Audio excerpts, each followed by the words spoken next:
Hindi to Santorini. Pilipinas to. Hindi din to Japan. Pilipinas to. Hindi ito Vietnam. Pilipinas to. Napansin mo ba? Kapag may bagong tourist spot sa Pilipinas, ang unang tanong palagi ay kung anong country ang kamukha nito. Little Japan, Little Baguio ng ganito, New Zealand of the Philippines, Switzerland vibes, Bali feels, parang hindi sapat na Pilipinas lang siya. At doon nagsisimula ang malaking problema. In fact, may isang tourist attraction na ginagawa pa lang sa La Trinidad ang pinag-uusapan ngayon online dahil sobrang kamukha raw ng Golden Bridge sa Da Nang, Vietnam. Obvious naman na under construction pa. Makikita mo yung elevated walkway na makitid. Tapos may parts na mukhang lalagyan pa ng glass floor. Pero ito yung plot twist. Yung malalaking kamay sa ilalim ng walkway, doon na alarma ang lahat. Kasi let's be real, kopyang-kopya sa Golden Bridge ng Vietnam. At yun na nga, nag-viral yung mga pictures. At nagkaroon ng comment section war agad.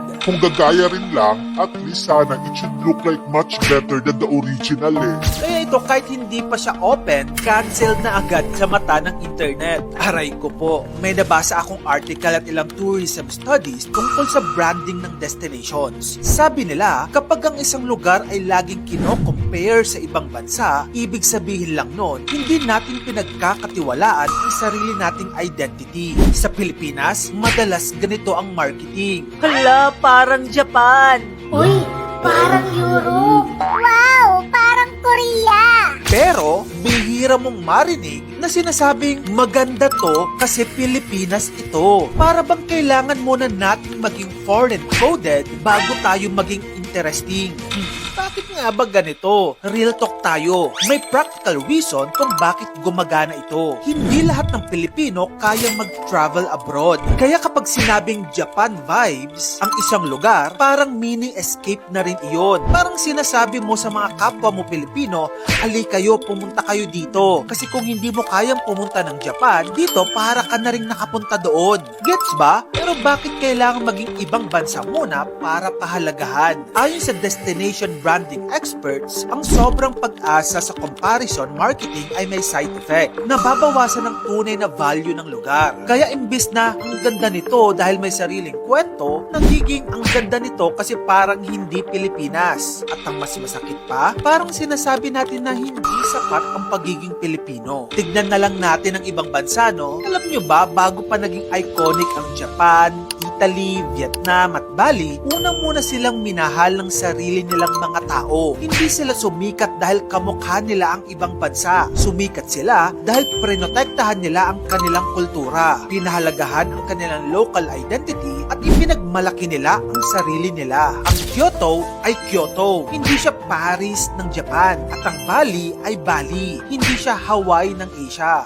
Sa Pilipinas may sarili namang kasaysayan. May sariling arkitektura, pagkain, wika at landscape. May Banawi rice terraces nga tayo, 2,000 years old na yun. May Ifugao culture tayo, Tausug, Maranao, Ivatan heritage. May dagat, bundok, ilog at lungsod na walang kapareho. Pero bakit parang nahihiya tayong sabihin na maganda ito kasi atin ito? Ang hype ng isang lugar hindi nagsisimula sa comparison. Nagsisimula ito kapag pinahalagahan muna ng locals, inaalagaan ang kultura, at hindi pinipeke para lang mag-viral. Kung tayo mismo ang hindi naniniwala sa sarili nating ganda, paano pa tayo kailangan maging Japan-coded o Europe-coded para maging worthy? Kasi ang Pilipinas, hindi siya bersyon ng ibang bansa. Siya ay Pilipinas. Kaya kung may magtatanong sa'yo kung anong bansa ang kamukha nito, ang sagot ay simple, wala. Dahil Pilipinas. Kita mo tong kumakalat na simple life ni John Lloyd? Yung itsura niya na parang nalugi. Pero alam mo ba na kahit hindi na magtrabaho si John Lloyd Cruz, ay okay lang. Dahil kahit sabihin mo pa na laos na siya, wala siyang pakialam. Dahil low-key na bilyonaryo na si John Lloyd Cruz. Tara, alamin natin kung gaano nga ba kayaman ang sinasabi nilang laos na. Aalamin din natin ang nakakalula niyang mga ari-arian. Si John Lloyd Cruz or John Lloyd Espedol Cruz in real life ay tinaguri ang OG King of rom-com movies at contemporary cinema. Siya ay 41 years old na. Yes, may edad na. At hindi na rin masyadong nakikita sa TV at movies. Dati nga ba siyang may kaya? Tara, alamin natin yung pinanggalingan niya.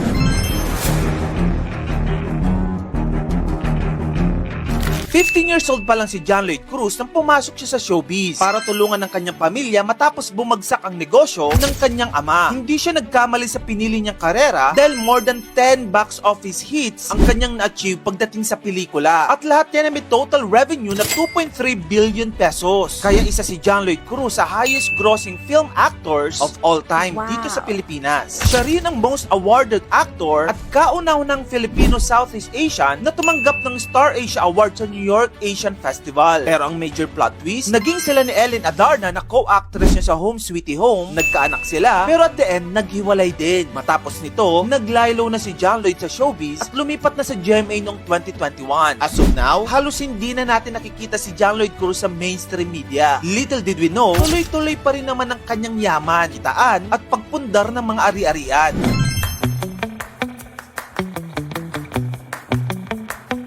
Narito ang kanyang mga mansyon. Siya ay nagmamay-ari ng French Mediterranean Mansion sa Antipolo na may sukat ng 1,100 square meters. Tapos may bahay pa siyang bakasyunan sa Palawan. Pagdating naman sa kanyang car collection, siya ay nagmamay-ari ng Mercedes-Benz car worth 5 million pesos. Siya rin ay may Toyota Hilux na worth 2.2 million pesos. Siya rin ay may customized Ford Mustang GT na nagkakahalaga ng 6.5 million pesos. Pagdating naman sa motor ay meron siyang Vespa na worth 298,000 pesos. Siya rin ay may Honda CRF 250 Rally worth 284,000 pesos. Well, hindi kilalang avid car collector itong si John Lloyd Cruz. Pero alam natin na sa yaman niya, kaya niyang bumili ng napakaraming luxury cars.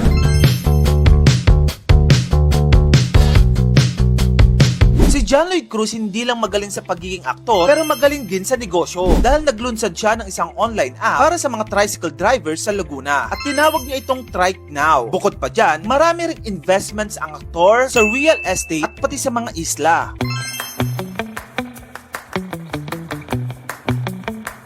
Pero ang tanong, gaano na nga ba kayaman itong si John Lloyd Cruz? Well, lagpas 3 dekada na itong si John Lloyd Cruz sa showbiz. And he's still one of the richest actors here in the Philippines with a net worth of 1.1 billion pesos. Wow. Yes, low-key na bilyonaryo itong si John Lloyd Cruz. Pero sa yamang niyang ito, we can help but to wonder kung nasaan na nga ba siya.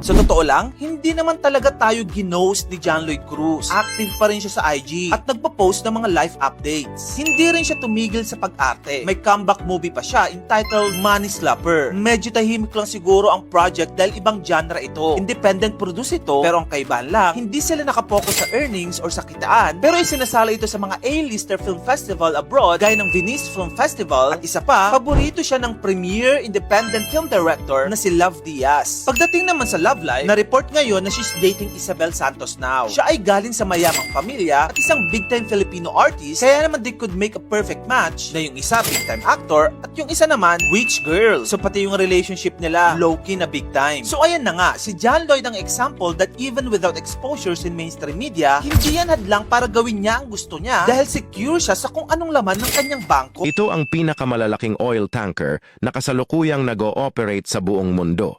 Ang tawag sa ganitong uri ng barko ay VLCC o Very Large Crude Carrier. Ang mga barkong ito ay karaniwang may habang humigit kumulang 300 meters o mga 1,000 feet na katumbas ng 3 football fields na magkakadugtong mula dulo hanggang dulo. Kapag fully loaded, ang isang VLCC ay kayang magdala ng humigit kumulang 220,000 hanggang 350,000 tons ng krudong langis at maaaring maghatid ng more than 2 million barrels ng langis sa iisang biyahe. Hindi mura ang paggawa ng ganito kalalaking barko. Ang isang VLCC ay maaaring umabot sa $130 million ang halaga. Pero may malinaw na dahilan kung bakit sulit ang ganitong investment. Pinabababa nito ang gastos sa pagdadala ng bawat bariles ng langis hanggat maaari. Gayunpaman, ang ganitong kalaking sukat ay may kaakibat na malalaking panganib. Kapag nagkaroon ng banggaan o structural failure, maaari itong magdulot ng malawakang oil spill na nagiging sanhi ng pangmatagalang pinsala sa karagatan, baybayin at mga pangisdaan.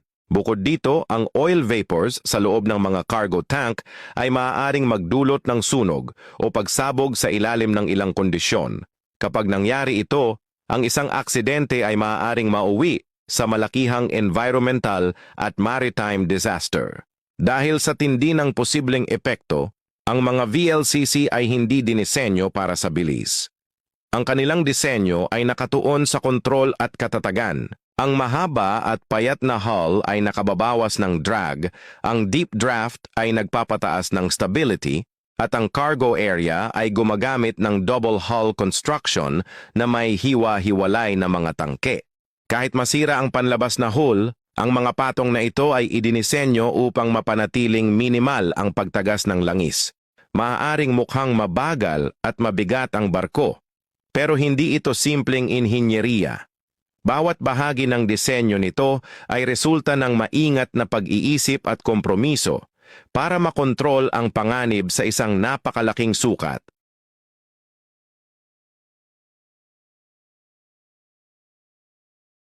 Kaya mo bang isipin kung gaano kabigat ang kayang buhatin ng napakalaking kawit na to sa gitna ng dagat? Ito ang pinakamalaking semi-submersible crane vessel sa mundo. May dala itong dalawang higanteng kawit at bawat isa ay kayang magbuhat ng humigit kumulang 11,000 tonelada.